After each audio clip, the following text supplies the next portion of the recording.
Hello and welcome to another lesson in Module 3. Now that you know about the negotiation process, it's time to guide you in the negotiation phase where the action actually begins. Many negotiations fail because people worry too much about being taken advantage of, and they forget about what they actually need.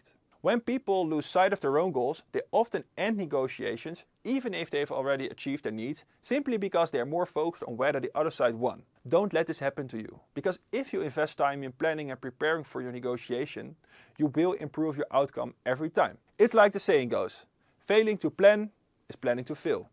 And this is especially true in negotiations. When you prepare well and have a clear objective in mind, you can use the right negotiation styles and tactics to ensure you get the best deal results. Thus, the first step to prepare for your upcoming negotiation is to conduct research. Preparing before your negotiation is crucial.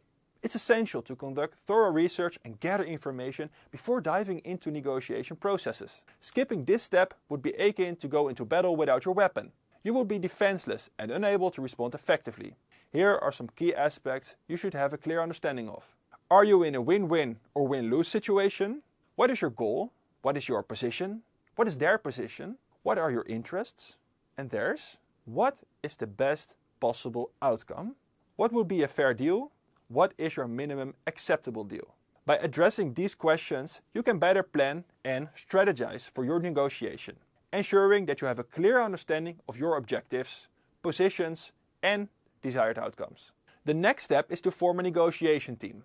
When comparing negotiation conducted individually versus negotiation conducted as a team negotiations tend to have a greater impact and yield better results. This is attributed to the wisdom of the old saying that two heads are always better than one.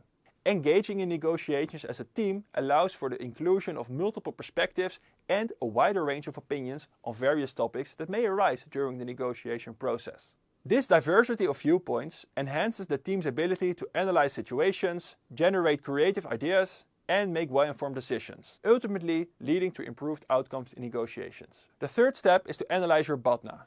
Your BATNA is a valuable tool during negotiations. It serves as both your trump card and your backup plan in case the negotiations take an unfavorable turn and the desired outcome is no longer achievable. However, it's crucial to analyze and assess your BATNA carefully. It should be an optimal alternative that you can fall back on if the negotiations fail to produce a satisfactory agreement. Having a strong BATNA provides you with leverage and confidence during negotiations. It allows you to compare any proposed deal against the value and benefits of your alternative. If the proposed agreement falls short of your BATNA, you can confidently walk away and pursue your better alternative. Lastly, you have to be prepared to say no. It is important to acknowledge that not all negotiations will unfold in your favor. There may be instances where it becomes evident that continuing the negotiation would be fruitless. In such situations, it is essential to recognize this and be willing to say no and walk away. Continuing negotiations that are unlikely to yield positive results can be a waste of time and resources. By recognizing the point of diminishing returns and having the courage to say no, you can save yourself from investing further efforts into a futile endeavor.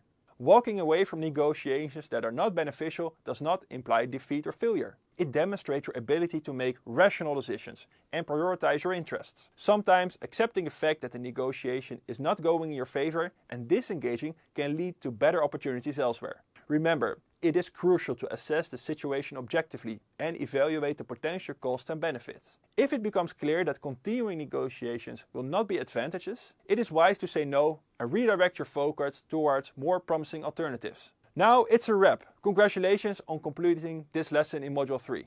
In this lesson, you learned about the negotiation process and how important it is to prepare before starting negotiations. We talked about the importance of doing your research, understanding your own interests and goals, and having a backup plan, your BATNA. You also discovered the benefits of having a negotiation team, which brings different perspectives and expertise to the table.